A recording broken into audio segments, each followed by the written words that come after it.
अस्सलाम वालेकुम। आप देख रहे हैं प्रोग्राम डिबेट न्यूज एनालिसिस और मैं हूं आपके साथ मुनीज़ मोइन। नाज़रीन, chief justice supreme court Umar Ata Bandial ने नए अदालती साल के मौके पर फुल कोर्ट रेफरेंस से खिताब किया है। कहते हैं कि आईनी मामलात में उलझाकर अदालत का इम्तिहान लिया गया। आईनी मामलात में उलझाने से याद आया कि इंतखाबात का मामला भी सर उठाए हुए और वो उसका ऊँट किसी करवट नहीं बैठा। तो बात ये सामने आ रही है कि पाकिस्तान तहरीक इंसाफ ने सदर मुमलिकत से ये तकाजा किया है कि इंतखाबात की कोई डेट अनाउंस की जाए। ऐसा होता है या नहीं, उस पर बात करेंगे। एक और मामला है तुरखम बॉर्डर की बंदिश का, जिस पर दफ्तर खारजा की तरफ से स्टेटमेंट आई है। कहा जा रहा है कि तवक्को है काबुल इलाकाई सालमियत का एहतराम करेगा।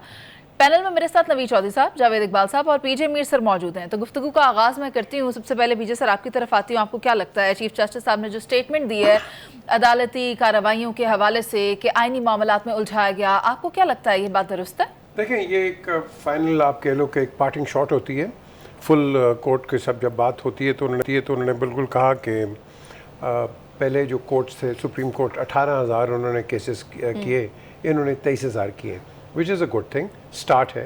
नथिंग इज़ परफेक्ट, क्योंकि हमने हमेशा यहाँ कोर्ट्स को क्रिटिसाइज़ किया है। मैं तो बार बार कोर्ट करता हूँ कराची में सरजानी टाउन का, जो कि 70 साल से ऊपर का केस है, वो पता नहीं रिजॉल्व भी होता है नहीं होता। बट जो टेक्निकल जो बात थी 90 डेज़ का, ही एग्रीज के इलेक्शन होने चाहिए उसके ऊपर with in 90 days as what the constitution says.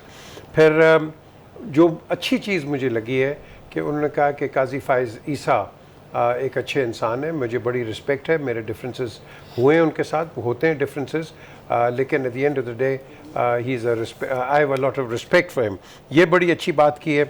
फिर सो मोटो पे भी उन्होंने बात की बड़ी, कि सो मोटो में उन्होंने एक इस महीने में 9 महीने में सिर्फ एक सो मोटो लिया है और पहले नहीं लिया। तो वो एक्सपेक्ट कर रहे हैं कि आगे कोर्ट जब आएगा काजी फाइज़ ईसा के अंडर तो it will be much better. So लेकिन एक और जो चीज़ उन्होंने बात की है जो कि मैं जानता हूँ, आई शुडंट से इट एनीवे, बट वो कहते हैं कि मैंने कहा था गुड टू सी यू, तो ये लोगों ने बड़ा सार्केज़म में और इस तरह की जो बातें की हैं, मुझे बड़ा उसका दुख हुआ है, क्योंकि मैं तो हर एक को कहता हूँ, एक को नहीं कहता हूँ, मैंने जो भी आता है मैं उसको कहता हूँ कोर्ट में। And you know you can ask, और this I can vouch because इनके कुछ कॉलीग्स हैं, एक रिटायर्ड हैं, मुनीज़ शादाब भी मिली हैं उनको, चीफ जस्टिस हैं, उन्होंने भी यही बात की थी कि वो उनका मिजाज इस तरह का है। And that's the way. So all in all I think कि अब हमारी सारी नज़रें हैं नए चीफ जस्टिस पे, वो क्या करते हैं क्या नहीं करते। पुराने मुर्दे कब तक खो देंगे, कब तक तनकीद पे रहेंगे। हमने पूरा ये 2 साल 3 साल, बल्कि मैं कहूँगा 5-7 साल हम तनकीद पे हम गुजार रहे हैं, और तनकीद के अलावा हमारे पास कुछ भी नहीं है। और वक्त ये आ गया है कि आवाम भूखी मर रही है। 300 से 400 पर कहते हैं वहाँ तक पेट्रोल आ जाएगा, बिजली की कीमतें वैसे बढ़ रही हैं। अब मुझे नहीं समझ आ रही कि तनख्वाहों का क्या होगा, लोग कैसे सरवाइव करेंगे। पहले मैं जाता था ट्रैफिक लाइट के ऊपर तो एक नॉक हो जाता था, आज 4-4 5-5 नॉक्स हो रहे हैं दरवाजे के ऊपर। Javed, you know it is so sad, और वो उनको खुशी नहीं होती है, लेकिन क्या करें। अच्छी मैंने फैमिलीज़ देखी हैं सुपर स्टोर्स के बाहर अपने बच्चे प्रैम लेके आपसे राशन मांग रहे हैं। So things are not good at all. And prime minister कहते हैं हम ठीक कर देंगे। ये कब तक करेंगे? आपकी अच्छी जो इलेक्टेड गवर्नमेंट्स है वो नहीं कर सकें तो आप इंटरिम में आपके क्या आपने तीर मार देना आके। बट उम्मीद है, हम सब उम्मीद से हैं, ये होगा नहीं होगा ये तो वक्त आपको बताएगा, लेकिन हमें बिल्कुल पुरुमीद रहना चाहिए, नेगेटिविटी नहीं लेके आनी चाहिए। और eight the end of the day मैंने कहा हर शो के अंदर एटलीस्ट जहाँ मैं कंडक्ट किया मैंने, कि please look after the interest of Pakistan. अगर हम ये करेंगे तो येस वी हैव होप, लेकिन अगर हम नेगेटिव रहेंगे तो आई एम सॉरी टू से फिर हम नेगेटिव ही रहेंगे, क्योंकि हमारा पूरा माशरा मनी से बिल्कुल नेगेटिव हुआ है। हमें इसको पॉजिटिव करना है। नवीद चौधरी साहब, ये आपने भी देखा है कि सियासी अदम इस्तेहकाम मौजूद है, और इस चीज़ को भी डिस्कस किया गया है कि अगर ये सिचुएशन पैदा हुई है, अदालती कार्रवाई में खलल पैदा हुआ है, तो उसका एक तरह से जिम्मेदार सियासी बहरान को भी करार दिया गया। तो आपको क्या लगता है, क्या ये स्टेटमेंट उनकी दुरुस्त है? देखें, ये तो आपने फैसला करना है कि आप एक मनसब पे बैठे हैं, आपने सियासत करनी है, आपने किसी की साइड लेनी है, किसी की मुखालफत करनी है, फिर उसके नताइज होंगे। ये असूल है। अगर आपने अपना काम करना है तो अपना काम करता रहें, मतलब जिस वक्त 2014 में जवेद हाशमी ने लीक किया कि उस वक्त के प्राइम मिनिस्टर नवाज शरीफ को हटाने के लिए अदली हरकत में आएगी, MJ अकबर ने स्टोरी भी छाप दी, एक अमेरिकी अखबार में भी छप गई। तो उस वक्त चीफ जस्टिस नासिरुल मुल्क थे, वो इस साजिश का हिस्सा नहीं बने। उन्हें भी कहा था क्या होगा ना, बहरील शरीफ ने उन्हें कहा होगा ना, जो उस वक्त इस्टेब्लिशमेंट थी कि ये आपने यूँ करना है। तो मामला ये है कि आपने अगर एक चीज़ में फ़रीक बनना है तो उसके नतायज होंगे, तो फ़रीक आप बने। आप फ़रीक बनकर आज जब फरागत के मरहले में आए हैं तो हालत ये है कि एक सीनियर रिपोर्टर से आपने कहा कि आओ मेरे साथ तस्वीर बनाओ, उसने कहा जी मैं आपके साथ तस्वीर बनाना पसंद नहीं करता, जो कुछ आपने इस अदलिया के साथ किया। और उन्होंने अपनी तरफ से सोचा कि मैं ये जो मेरी तस्हीर को इसको कवर करूं मजाक के अंदाज में। उन्होंने कहा कि आप कहीं कक्के दे तो नहीं, ये लाहौर में एक महल्ला है जहाँ वो लड़ते हैं, औरतें भी आपस में ये कहा जाता है ना, वो कक्के दे महल्ला, तो वो मिसाल दी। चीफ जस्टिस साहब ये लाहौर के रहने वाले हैं। तो आगे से हमारे दोस्त रिपोर्टर ने कहा कि मैं बंदयाल कम अज़ कम नहीं हूँ। तो यहाँ से आप अंदाज़ा लगा लें कि सूरत हाल क्या है। बात यह है कि आपने एक मौक़िफ़ लिया, आप उस पर कायम हो गए, आपने बरादर जजों पर कीचड़ उछाला, आपने जस्टिस काजी फ़ायज़ ईसा को फारग करने के लिए एड़ी चोटी का जोर लगाया। ये खुद चीफ जस्टिस के रिमार्क्स हैं कि जब किसी जज पर इल्ज़ाम लग जाए उसे खुद ही चले जाना चाहिए। हत्ता कि जिस केस में इन्होंने कॉन्स्टिट्यूशन को अमेंड किया, वहाँ भी इनके अल्फाज से उससे पहले कि ये कैसे मुमकिन है कि किसी से हक़ राय दही छीन लिया जाए। हर वो काम जो उन्होंने पहले कहा बाद में उसकी मुखालफत की, और अब नौबत ऐसी आ गई है कि अब वो कमिंग चीफ जस्टिस की तारीफ़ें कर रहे हैं। बेंच फिक्सिंग के लिए क्लियर कट जो है वो आडियोज़ आ गई, उसका फराजक होना था, एक कानूनी मरला है, ज़ाहिर चीफ जस्टिस हमसे ज़्यादा कानून जानते हैं, यानी कि अपने खिलाफ भी केस खुद लगाए। ये भी उन्होंने एक नई तारीख रकम कर दी। मेरा ख्याल है कि टम्बकटू या किसी अफ्रीका के किसी और इलाके में भी ऐसा काम नहीं होता कि जज अपना केस खुद सुनने बैठ जाए। गाँव की पंचायत के अंदर भी अगर ये मामला है ना कि जी आपके मतलब मामला है, तो वो कहते जी मैं साइड पर हो जाता हूँ, आप दूसरे जो गाँव के नोटेबल्स हैं उनको बिठा के फैसला करा लें। तो हर तरह का ऐसा काम इन्होंने किया जिससे इनके सियासी मकसद पूरे हों। इन्हीं के बरादर जजों ने कहा, मैं हम नहीं कह रहे, जो लिखा हुआ है उन्होंने कहा है कि ये क्या इंप्रेशन है कि जजों के चोगे पहनकर यानी कि गाउन सियासतदान यहाँ बैठे हुए हैं, ये इंप्रेशन आप क्यों बना रहे हैं। आज पाकिस्तान बार काउंसिल वालों ने कहा कि 60,000 केस पेंडिंग पड़े हैं, एक मखसूस नोयत के केसेस आते हैं आप लगा लेते हैं, एग्जैक्टली बाकी आपको काम ही नहीं है। तो पाकिस्तान का जो मुतनाज़ा तरीन दौर था वो अपने अख्ताम को पहुंचा और इनकी हसरत जो है वो दिल में ही रह गई। सर, आपने पाकिस्तान बार काउंसिल का हवाला दिया, मैं जावेद साहब आपकी तरफ यही पॉइंट लेकर आ रही हूँ कि बहुत ही अच्छे निकात उनकी तरफ से उठाए गए हैं, आप उन पर क्या बात करेंगे। हारून रशीद साहब ने इसके ऊपर काफ़ी क्रिटिसाइज़ किया है कि जो केसेस हैं वो अपनी मर्ज़ी के तहत लगा लिए जाते हैं, अगर उसमें ये फेवरेटिज्म ना हो तो चीज़ें ठीक तरह से हल हो सकती हैं। देखो, जस्टिस बंदयाल का जो टाइम है ना, पाकिस्तान की तारीख़ का मेरा ख्याल है मुश्किल तरीन वक्त था। ये वो वक्त था जिस पे बेतहाशा तनकीद की गई चीफ जस्टिस पे अदारे के ऊपर, और एक तरह से आपने देखा कि जब रात के 12 बजे उन्होंने अदालत लगा के जिस हुकूमत को, जो हुकूमत बाद में जिसने इनका मजाक उड़ाया, उस हुकूमत को बरजमान किया, तो उस वक़्त उसी हुकूमत के जितने मिनिस्टर्स ने, वज़रा हैं, तमाम लोग, मरियम नवाज शरीफ से लेकर तमाम लोगों ने इनकी अदलिया की बेतहाशा तारीफ़ की। फिर एक यू टर्न आया। यू टर्न तब आया जब उन्होंने 14 मई का फ़ैसला दिया। वो एक ऐसा टाइम था जिस पे एक कॉम्बो बन गया इलेक्शन कमीशन और हुकूमत का, क्योंकि हुकूमत को ये पसंद नहीं आता, फ़ैसला पसंद नहीं आया। उसके बाद इसी तरह चीफ जस्टिस ने कमज़ोरी का मुजाहरा किया मेरे नज़दीक, क्योंकि अदालत के फ़ैसले बोलते हैं, उनको फ़ैसले करने चाहिए थे, चाहे हुकूमतें उन पर अमल दरामद करें या ना करें, क्योंकि जज का मतलब फ़ैसला करना होता है। बदकिस्मती यह है कि मरियम इंसाफ करना। मरियम नवाज शरीफ ने तस्वीरें लगाई, ये क्या मतलब, क्या आपने दुनिया के आगे तमाशा लगाया। आपको उस पर एक्शन लेना चाहिए था। जब वज़रा ने चीफ जस्टिस और अदलिया में डिवाइड की बातें की और अदलिया की टेपें तक उनकी फैमिलीज़ की निकाली गई, तो हुकूमत फ्रंट पे आके जितना मजाक उन्होंने उड़ाया, ये नहीं होना चाहिए था। इस पे भी मैं समझता हूँ चीफ जस्टिस को एक्शन लेना चाहिए था। 14 मई के फैसले पे जब अमल दरामद नहीं हुआ, इनको फैसला करना चाहिए था ताकि तारीख उस चीज को याद रखती।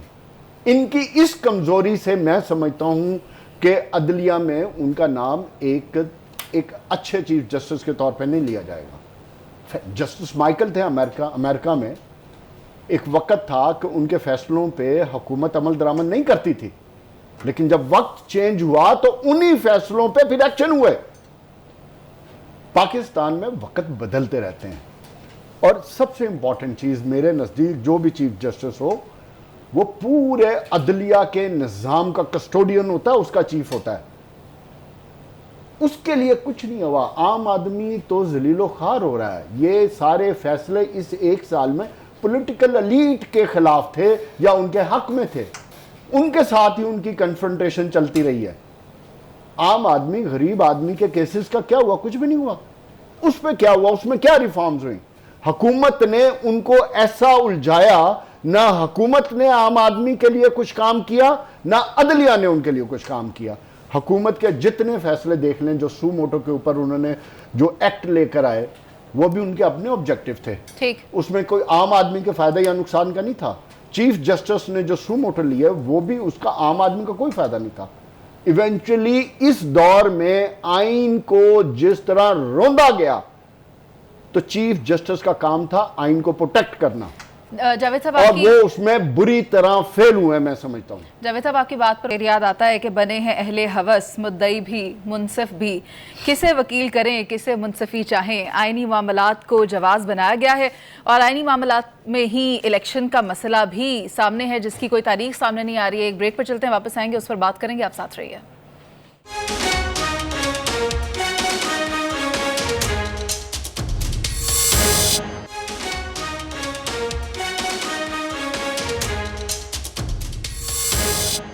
Welcome back. सदर मुमलिकत की तरफ से किसी भी वक्त इलेक्शन की तारीख दिए जाने का इम्कान है, क्योंकि पाकिस्तान तहरीक इंसाफ की तरफ से ये कहा जा रहा है सदर मुमलिकत साहब को कि इलेक्शंस अनाउंस करें। बिलावल भुट्टो जरदारी साहब की भी एक स्टेटमेंट सामने आई है। वो कहते हैं कि हमारे इत्तेहादी आम इंतखाबात से भागना चाहते हैं, और फजलुर रहमान साहब तो जब से उनके टेन्योर में एक हुकूमत आई तो वो भूल ही गए कि महंगाई कहीं एग्जिस्ट भी करती थी। तो मैं चाहती हूँ कि मैं आपसे बात का आगाज़ करूँ। नवी चौधरी साहब, आपको क्या लगता है, क्या सदर मुमलिकत साहब कोई तारीख अनाउंस करेंगे? आज इस हवाले से इतलात आनी शुरू हुई थी। देखिए, बात यह है कि बंदयाल साहब की तरह से ये भी लेट हो गए हैं। कोशिश इन्होंने पूरी की किसी तरीके से फर्स्ट क्रिएट हो। मैं एक यहाँ वजाहत करनी चाह रहा था और वो इत्तेफाक से मौका भी मिल गया। जिस वक्त ये असम्बली तोड़ी गई वो सोफर साइफर के नाम पर, और उसके बाद रात को सुप्रीम कोर्ट बैठी, वो कोई PDM की हुकूमत लाने के लिए नहीं बैठी थी। वो तो उनको एक एक रोकड़ा लगाने के चक्करों में थे, पूरी नाहल करने के चक्करों में थे। बयानात मौजूद हैं मुद्रा के। ये जज, हम ख्याल जज तो ये काम कर रहे थे, उनको तो इंस्ट्रक्शंस थी, ये कठपुतली है सारी। वो रात को इसलिए बैठे थे कि एक गेम इतनी ज़्यादा खतरनाक हो गई कि चीफ को तब्दील करना था। आपको याद होगा इस्लामाबाद हाई कोर्ट भी रात को खुल गया था। अतर मीनुल्लाह साहब चीफ जस्टिस उस वक्त, वहाँ एक दरख्वास्त भी आ गई थी कि अगर आर्मी चीफ कोर्ट आया जाए तो उसको स्टे किया जाए। वो लोग आर्मी चीफ कोर्ट आने के लिए रात को बैठे थे। अच्छा। उसके कॉन्सिक्वेंसेस के अंदर ये होना था, ये वैसे भी इलीगल था। जुर्म तो ये किया चीफ जस्टिस बंदयाल ने कि एक तरफ तो गैर आईनी इकदाम करार भी दे दिया, वोटिंग भी हो गई, अमल दरामद भी हो गया, उस पर कार्रवाई कोई नहीं की। तो खैर ये एक मामला था, मैंने क्लियर कर दिया। वो रात को अदालतें जनरल कमरजवेद बाजवा को बचाने के लिए खुली थी ताकि कोई एडवेंचर अगर करें नए साहब तो उसका जवाब दिया जा सके अदालत के जरिए। That was the only story. बाकी सब कोई हमदर्दी नहीं है। इन्होंने कोई वार नहीं जाने दिया। हाँ। जुबानी या अमली हम ख्याल जजों ने आज तक नहीं जाने दे रहे। आप अंदाजा करें, वो एक जज कह रहा है प्रेसिडेंट को घर छोड़ के आओ। हाँ जी। दो आप ये ड्यूटी लगाएं, 2 DIG उनकी टांगे दबाएं और CC पे चंपी करे सर की। कमाल हो गया। यानी कि रिमांड पर बंदा और जमानत हो रही है। और गुड टू सी यू। कभी कहा उन्होंने अपनी जिंदगी में किसी को? मैं कहता हूँ वो तो ब्यूरोक्रेट आदमी तो कहते हैं, वैसे मैं कहता हूँ कभी भी नहीं कहा। उसके बाद अगले दिन जब अटार्नी जनरल गए ना, 3 दिन बाद जब उन्हें पता लगा कि काम उल्ट गया, नॉमिनी का गले पड़ गया, मैंने यहाँ सौरतकारी भी की है, मुझे जवाब भी देना पड़ेगा, तो उन्होंने अटार्नी जनरल का good to see you attorney general साहब। देखिए मैंने वो ऐसे ही कह दिया था और मेरी बात बना ली। आप भाई प्लान था आपका, यू आर इन्वॉल्व इन 99 में इंसिडेंट, अभी पता लगेगा, ये बात खुलेगी। अलवी साहब भी 9 में मुलव्वस हैं। अब बात यह है कि आप पर केस पहले कौन से हैं? सदारती मचान पर बैठे हैं आप, प्रेसिडेंशियल इम्यूनिटी की, फॉरेन फंडिंग केस में आप मुलवस हैं, सरकारी इमारतों पर हमलों में आप मुलवस हैं, कॉन्स्टिट्यूशन की वायलेशन में आप मुलवस हैं, अब 9 में भी आपका नाम आना है। तो हिम्मत करें इससे पहले कि आप का सदारती इस्तिस्ना ख़त्म हो, कोई ऐलान करें, फिर उस पर अमल दरामद करा के दिखाएं। जब आपने और बंदयाल साहब ने और बाकी लोगों ने ये सारा मामला ताकत का बना दिया। ज़्यादा वक्त तो नहीं लगेगा इसको भी सदारती इस्तिस्ना खत्म होने में? नो, जैसे ही वो बाहर निकलेंगे या निकाले जाएंगे, माफ़ कीजिएगा मुझे तो ये कहना पड़ेगा, यहाँ तो निकाले भी जाते हैं, खबर आ जाएगी कि इस्तीफा दे दिया और ये भी बाहर बैठे होंगे, फिर गिरफ्तारी भी होगी। सही। आसफ जरदारी जैसा सीजन सियासतदान सारी उम्र जेल में गुजार दी, प्रेसिडेंट ऑफ पाकिस्तान रहा, फिर जेल चला गया। ये तो तीनों में ना 13 में, सही ये कहाँ से आ गए? ठीक। तो बात ये है कि आप डेट दें और उसके बाद देखें कैसे मामला करना है। आपने ही तो इस सारे मुल्क को एक गिरदार में फंसाया है, आपने और हम ख्याल जजों ने, और आपके पीछे जो एस्टैब्लिशमेंट के साबिक अफसरान थे जो आपको मशवरे दे रहे थे। तो अब ये जो कोशिश कर रहे हैं ना, ये डिले कर गए हैं। इनको चाहिए था बंदयाल के साथ कंधे से कंधा मिला के खड़े होते, कुछ सख्त फैसले करते, जैसे जो साहब ने कहा, मैं एग्री हूँ। उन्हें कहते ये फलां फलां नाहल है, मौलाना फजल रहमान का धरना आता, कहते हमें कोई परवाह नहीं है, हम देख लेंगे, हम भी बंदे लेके आएंगे। फिर करते ना इस तरह का कोई हंगामा करते, कोई कहते ना बड़ी स्टेट पावर है पीटीआई के पास। तो बंदयाल भी पीटीआई के थे, अली भी पीटीआई का था, हम ख्याल जज भी थे, रिटायर्ड जर्नल भी थे। उस वक्त तो कोई बोला नहीं, जज तो हिल के रह गए। बाहर धरना आया तो जजों ने कहा मुल्क हालत जंग में हो तो फैसले नहीं दिए जाते। ये आपसे किसने कहा? आपने चर्चिल को नहीं पढ़ा? उसने कहा था अगर जंग की हालत हो और अदालतें काम कर रही हैं तो काम चल जाता है। यानी कि इनका फलसफा भी उल्टा है। अच्छा नवीद, तो अभी लेट हो गए हैं। इलेक्शंस को लेकर जो सियासी रहनुमा हैं उनकी स्टेटमेंट सामने आ रही है और बिलावल भुट्टो जरदारी साहब कह रहे हैं कि हमारे इत्तेहादी आम इंतखाबात से भागना चाहते हैं। तो पीजे मीर सर, इस बात में क्या कोई सदाकत है? क्या कोई फरार हो रहा है इंतखाबात से? देखें, पहले आपने एक बड़ा इंपॉर्टेंट क्वेश्चन किया है कि ये जो इलेक्शन कमीशन है ये कब करेगी, या प्रेसिडेंट जो है, प्रेसिडेंट अगर भेजेंगे भी, I tell you right now, note कर लें, election commission will reject it, because at the end of the day the actual power lies with the election commission of Pakistan. Dates वही दे सकती है। यानी लतीफ़ा ये है पीजे मीर भाई कि उस बिल पर साइन भी अलवी साहब ने किए, मैं वही बात कर रहा हूँ ना, वो it won't stand anywhere because constitution है, वो कॉन्स्टिट्यूशनली वो नहीं। अब बात यह है कि इस वक्त जो भी आपने सवाल किया है कि जो पार्टिंग शॉट है, जो टॉन्टिंग शॉट है, वो बिलावल ने दे दिए।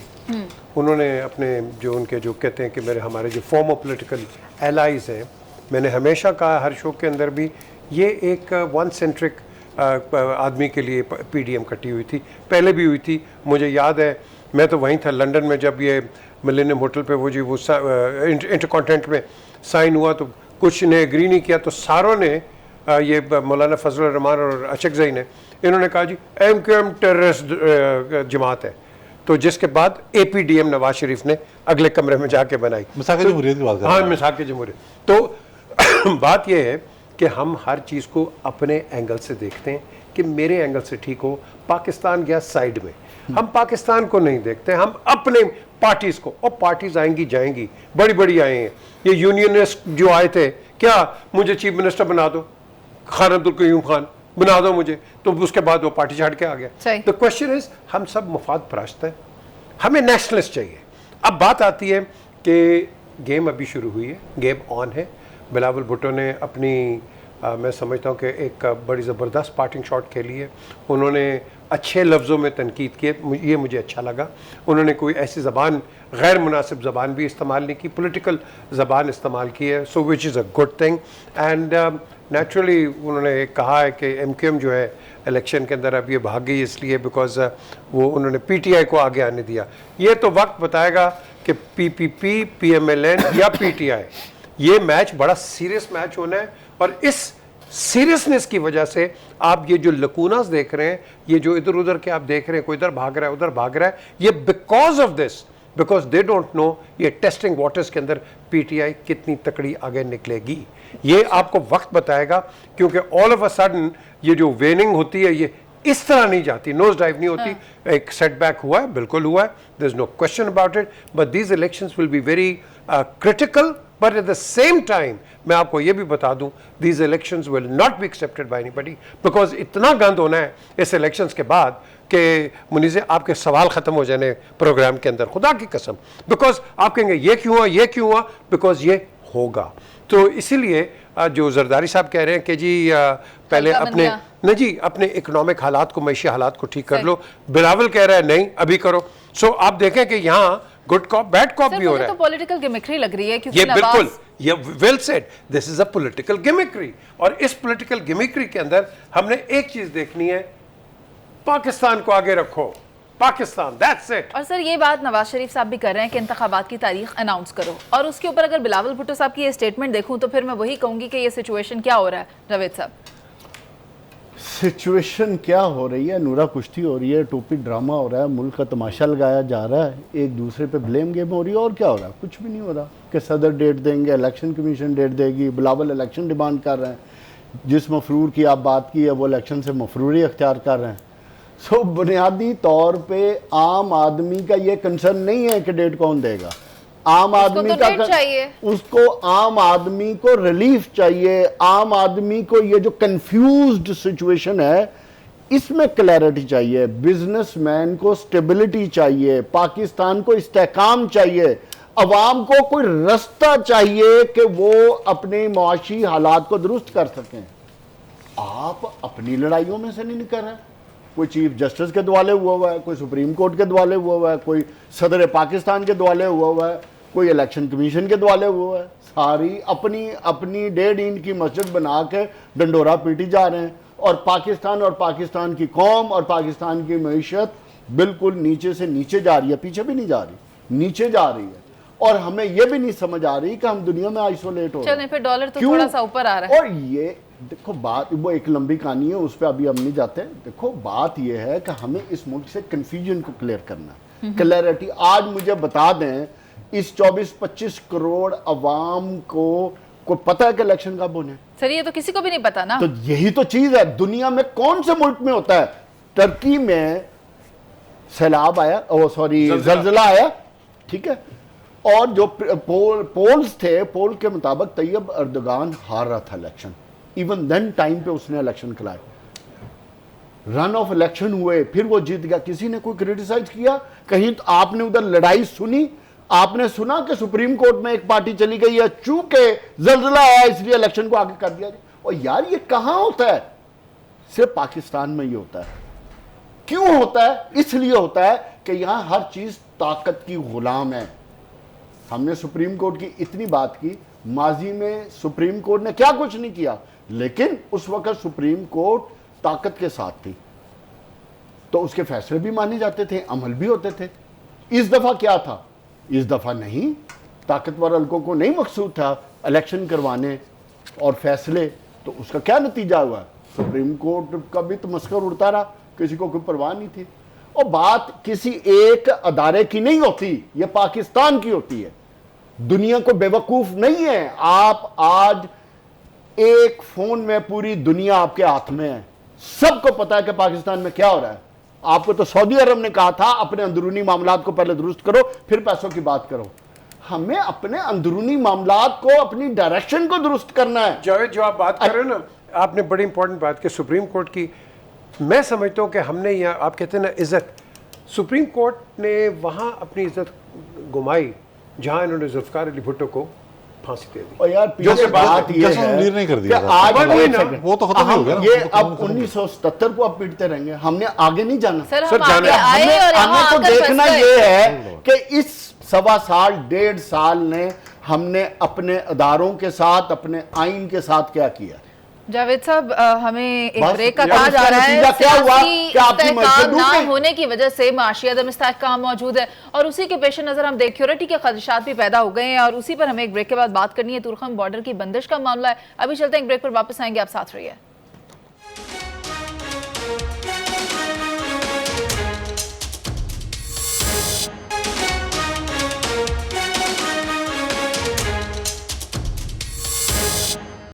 Welcome back. तुर्खम बॉर्डर की बंदिश पर दफ्तर खारजा की स्टेटमेंट सामने आई है। कहा जा रहा है कि तवक्को है काबुल इलाकाई सालमियत का एहतराम करेगा। 6 सितंबर को जो वाक़या पेश आया, जिसमें फ्रंटियर कोर के एक एहलकार समेत कम अज़ कम 2 अफराद बताए जा रहे हैं जो कि ज़ख्मी थे, उसके पेश नज़र इसे बंद कर दिया गया तुर्खम बॉर्डर को। तो अब जो मुज़ाकरात का सिलसिला जारी है, मैं जानना चाहती हूँ जावेद साहब आपसे कि क्या इसमें कोई बेहतरी आएगी?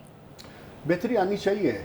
उसकी बुनियादी वजह यह है कि अफ़गान हुकूमत जो गैर असूली गैर और जो बगैर किसी वजह के पाकिस्तान के इलाके में जो चौकी तामीर कर रही है वो किसी तरीके में काबिल कबूल नहीं है। अच्छा, पाकिस्तान डाउट है, वो कहते हैं कि हम उसे रिपेयर कर रहे हैं। नहीं, रिपेयर करना और बनाने में बड़ा फ़र्क होता है। ये पाकिस्तान की ऑफिशियल स्टेटमेंट है और पाकिस्तान अपनी ज़मीन है उसकी सॉवरेनिटी पे किसी तरह कंप्रोमाइज़ नहीं करेगा और करनी भी नहीं चाहिए। बुनियादी तौर पे देखना ये है कि ये जो बॉर्डर क्लोज़ हुआ है इसके फ़ायदे क्या हैं और उसके नुकसानात क्या हैं। आर्मी चीफ ने जब ये मुलाकातें की तो उसमें ये एक पॉइंट भी डिस्कस हुआ था कि पाकिस्तान के बॉर्डर से चीज़ें जब उस तरफ जाती हैं तो सस्ती होती हैं और पाकिस्तान के इस तरफ महंगी हो जाती हैं। इसी तरह डॉलर है, चीनी है, आटा है और बाकी चीज़ें। सो बुनियादी तौर पे डॉलर के बंद होने से जो सबसे बड़ा प्रॉब्लम आ रहा है वो आ रहा है उन माफियाज़ को। एक तो ये माफियाज़ हैं, दूसरे माफिया स्मगलर्स हैं जो उधर से आपका जो वेपन्स की स्मगलिंग करते हैं और इसके अलावा नारकोटिक्स की स्मगलिंग करते हैं। ये जो बॉर्डर के बंद होने से इन सब का कारोबार डिस्टर्ब हो गया क्योंकि अफ़गान ट्रेड के नाम पे पाकिस्तान को ब्लैकमेल किया जाता था। पाकिस्तान के रास्ते से वो चीज़ें जाती थीं जिससे सिर्फ पाकिस्तान को नुकसान होता था। सो अगर पाकिस्तान अपने हक़ के लिए खड़ा हो गया तो मैं समझता हूँ अगले 2 महीने भी बॉर्डर बंद करना पड़ता है तो हमें करना चाहिए। इस मसले का वंस फॉर ऑल सेटल करना चाहिए। हम क्यों कुर्बानी दें? आप जिन्होंने कुर्बानी देनी हो वो दे। मेरे इलाके में दहशत गर्दी भी हो, मेरे इलाके में नारकोटिक्स भी आए, मेरे इलाके में वेपन्स भी आए तो मेरी फ़ौज तो ऐसे खाली नहीं बैठ सकती ना। पाकिस्तान की मीशत भी आप तबाह करें और उसके बाद पाकिस्तान के इलाकों में प्रेशर टैक्टिक्स के तौर पे आप चौकी भी बनाने की कोशिश करें तो ये तो काबिल कबूल नहीं हो सकता। और मैं इस बात को फिर आज रिपीट करूंगा, जिस तरह इंडिया और पाकिस्तान का ईस्टर्न बॉर्डर है इस तरह अब अफगानिस्तान का और पाकिस्तान का वेस्टर्न बॉर्डर भी होगा। अच्छा, अब ये अफगानिस्तान वालों को भूल जाना चाहिए कि बड़ी ये जो 30-40 हज़ार अफगान रेफ्यूजीज के चक्कर में पाकिस्तान में लोग आ जाते हैं और उसी के कवर में पाकिस्तान में इंसर्जेंट आते हैं तो वो अब काबिल कबूल नहीं है। अब ये मामलात को इस तरह मादर पिदर आज़ाद के तौर पे नहीं लिया जा सकता और पाकिस्तान को इस मामले में मैं समझता हूँ सीरियस होना चाहिए। पाकिस्तान की ये जो पूरी बेल्ट है 2700 किलोमीटर की, देखो ये ओपन हो गई है। पिछले दिनों चौधरी साहब बता रहे थे कि मौलाना फजलुर रहमान ने तो स्ट्रेट बात की है कि पाकिस्तान के बॉर्डर पे जितनी चौकियों पे उस पर टीटीपी के लोग बैठे हुए। तो बात यह है कि हमने इन सब को हैंडल करना है। वो उसी वक्त हैंडल करेंगे जब हम अपने पूरे बॉर्डर को सिक्योर करेंगे और ख़ास कर क्योंकि मुनीर से एक बात याद रखो, ये जो 30-40 हज़ार लोग रोज़ाना के आते जाते हैं ना, उसी में वो लोग होते हैं जो सिंपथाइज़र भी होते हैं, जो स्लीपर सेल में जाते हैं, इंफॉर्मेशन भी देते हैं, टाइमिंग्स भी नोट करते हैं। तो हमारे अदारों को अब एक्टिव हो चुके हैं। तो उसका आप आने वाले वक्त में देखिएगा, ट्रेड के हवाले से, नारकोटिक्स के हवाले से, वेपनाइजेशन के हवाले से और टेररिस्ट एक्टिविटीज़ के हवाले से इसमें बहुत फ़र्क पड़ेगा। अच्छा। और इसका इलाज सिर्फ एक है कि आप अफगानिस्तान से पाकिस्तान हमेशा मिल बैठ के बात करने को तरजीह देता है, लेकिन असूली बुनियादों पर होना चाहिए। वैसे तो ये टेम्परेरीली ब्लॉक किया गया है, लेकिन नवीद चौधरी साहब, आपको क्या लगता है क्या क्वालिटीज़ हैं अफगानिस्तान में जिस पे हम कह सकें Afghanistan is a good neighbour? नहीं, गुड नेबर वाला मामला नहीं है, सिर्फ नेबर होना चाहिए। ये जो हम गुड नेबर की तलाश में चल पड़ते हैं तो बल्कि कह देते हैं जी, बास तो अहबाब ने ये भी कहा जी 5वां सूबा बनाया जाए। क्यों भाई? वो एक पूरा मुल्क है, उनका अपना एक निज़ाम है, वहाँ अबूरी हुकूमत हम कह देते हैं, बहरहाल हुकूमत तो वही है ना, डिफेक्टो हुकूमत ही हुकूमत होती है ना।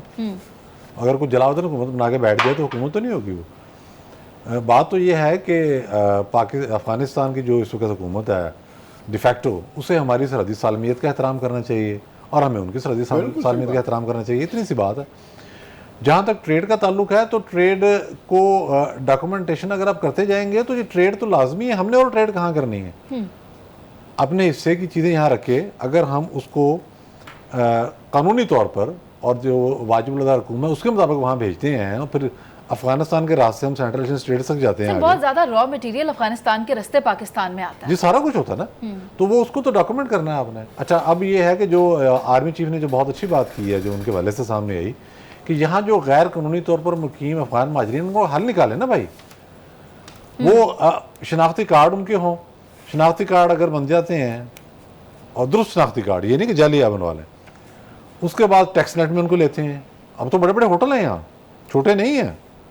मतलब मैंने मुख्तलिफ KPK और बलूचिस्तान में देखा हुआ है, बहुत बड़े बड़े होटल हैं, यानी कि आप यूँ समझे कि एकड़ एकड़ पर मुहित होटल हैं, वहाँ दुम्बे बन रहे हैं, सारा कुछ हो रहा है, अफगानी उनके मालिक हैं और उन्होंने कोई ना कोई कागज़ बनाया हुआ है, रुके हुए हैं यहाँ। तो आप उनको टैक्स नेट में भी लें, डॉक्यूमेंटेशन भी करें। टेररिज्म जो है वो एक मसला संगीन है। तालिबान कहते हैं कि जो TTP के लोग हैं हमारे कंट्रोल में नहीं हैं, लेकिन हमने खुद देखा है वीडियोज़ में कि वो बॉर्डर के आसपास फिर रहे हैं।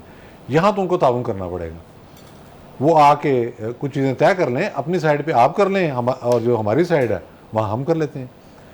बस ख्याल ये रहना चाहिए कि जो नस्र ये चाहते हैं, हर दफ़ा कोई ना कोई एक ऐसी मूवमेंट हो जाती है जिसमें बाज़ लोगों को मौका मिलता है कि वो मुमालिक को लड़ा दें या मुख्तलिफ ग्रोहों को आपस में लड़ा दें, जिससे अनारकी पैदा हो। ये जो एक इम्प्रेशन बाद लोगों ने क्रिएट किया है ना कि TTP और अफगान तालिबान एक हैं, मैं इस चीज़ से इत्तफाक नहीं करता। अच्छा, अपने मकसद के लिए वो किसी को इस्तेमाल कर रहा है, हम ये इल्ज़ाम लगा सकते हैं। वैसे तो दफ्तर खारजा ने ये बयान दे दिया है, वज़ीर खारजा साहब का अपना बयान है कि अफ़गान हुकूमत इस सारी सूरत हाल में मुलवस नहीं है लॉ ऑर्डर की, ये वही आउटलाज हैं जो बॉर्डर्स पर हैं। तो उनको कंट्रोल करने के हवाले से मुज़ाकरात की ज़रूरत है। मुझे तो यकीन है कि अगर हमारी हाई कमांड उनके साथ बैठे और बार बार इन चीज़ों को डिस्कस करे तो उसके नतीजे में इसका हल भी निकल सकता है। ये कतई तौर पर कोई ऐसी बात नहीं है जिसे अनहोनी कहा जा सके। ठीक। अगर वो ईरान के बॉर्डर की सेंक्टिटी का ख्याल कर रहे हैं, अगर वो चीन के बॉर्डर की सेंक्टिटी का ख्याल कर रहे हैं, हालांकि वहाँ भी सिंकियांग में मसला रहा है, अगर वो तुर्कमेनिस्तान ताजिकिस्तान के बॉर्डर की सेंक्टिटी का ख्याल करते हैं तो यहाँ भी हो सकता है, सिर्फ एंगेज करने की बात। ठीक है पीजे सर, आप क्या कहते हैं?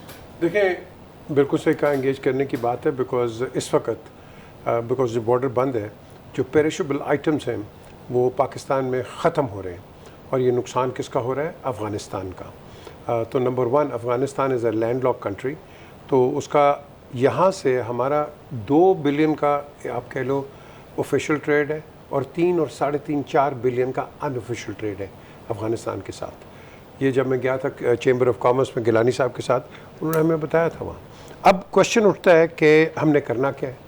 करना एक ही है कि हमने अपने रिलेशंस सही रखने हैं। इन्होंने कहा जी कि वो अफ़गानिस्तान का 5वां प्रोविंस नहीं, हमारे बन गए में 5वें और 6वां प्रोविंस बन गया है। एक दुबई है और एक लंदन है, वो 2 प्रोविंसेस हमारे बिल्कुल ऑपरेशनल है वो। अच्छा, अब बात आती है कि अफ़गानिस्तान की जो आर्मी है, अफ़गानिस्तान की आर्मी ने, अगर आपको याद हो, चंद महीने पहले पाकिस्तानी फोर्सेस पे उन्होंने फायरिंग शुरू कर दी थी, क्योंकि फेंस हम जब बना रहे थे तो वहाँ वो शुरू हो गए फायरिंग। प्रोवोक उन्होंने हमें किया, वी रिटेलिएटेड। तो ये करते हैं। और आज पाकिस्तान ने वो लारम पोस्ट, जो कि रेगुलर पोस्ट है, लारम पोस्ट पे एक हिल, वो पहाड़ी सी है छोटी सी आगे, उस पहाड़ी पे अगर वो बना रहे हैं तो क्या उन्होंने पाकिस्तान, छोटी सी बात है, आप पाकिस्तान बॉर्डर सिक्योरिटी फोर्सेस से कंसल्ट कर लो कि हम ये बना रहे हैं, आप नहीं कर रहे। जब हमने कहा नहीं, वहाँ आपकी फायरिंग शुरू होगी। ये कोई मजाक तो नहीं है कि आप फायरिंग शुरू करो। आप अफोर्ड नहीं कर सकते पाकिस्तान पर फायरिंग करने के, आपके बहुत बहुत ज़्यादा स्टेक्स हैं।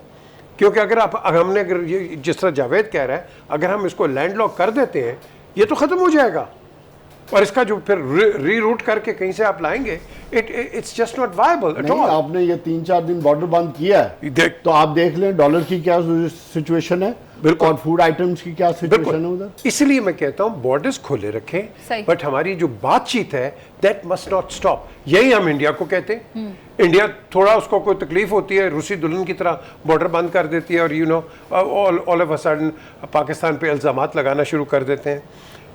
बिल्कुल उन्होंने बड़ी इंपॉर्टेंट बात की है जावेद साहब ने, कि आप रेसिडेंट कार्ड्स, जिस तरह पाकिस्तानी जाते हैं यूएई में या कहीं और या इवन यूरोप में, आपको एक रेसिडेंट कार्ड मिलता है। आप रेसिडेंट कार्ड ले लें और जो चौसा आप बात करें टैक्स नेट में ले आए उसको। भाई 3 मिलियन का था ना रेफ्यूजीज, अब it is more than 3 million. 4.5 बड़े-बड़े बिजनेस, बड़े-बड़े बिजनेस हैं, बड़े-बड़े business. Karachi is full, Karachi में चले जाएं, आपको आइडिया नहीं है कि अलादीन मार्केट पूरी की पूरी भरी। कराची सबसे बड़ा शहर है पख्तूनों की दुनिया में। हमें इनको नेक्स्ट उस पर टैक्स नेट में लेके आए ताकि ये भी स्टेबल हो, इनका पैसा भी लीगलाइज हो और FATF जो हम पे बरसती है, हम कहें भाई हम तो इनको भी ठीक करें। सो ये चीज़ जो है इस पे बैठ के कौन बात करेगा, आई डोंट नो। ठीक है, तजारत तो दो तरफा है। मैं तो यही कहूँगी कि इस मामले को अमो तफहीम के जरिए हल कर लिया जाए और अफगानिस्तान को ये चाहिए कि पाकिस्तान के जितने भी कंसर्न्स हैं उनको एड्रेस किया जाए। प्रोग्राम का वक्त खत्म हो गया, आपसे इजाज़त लाने के बाद।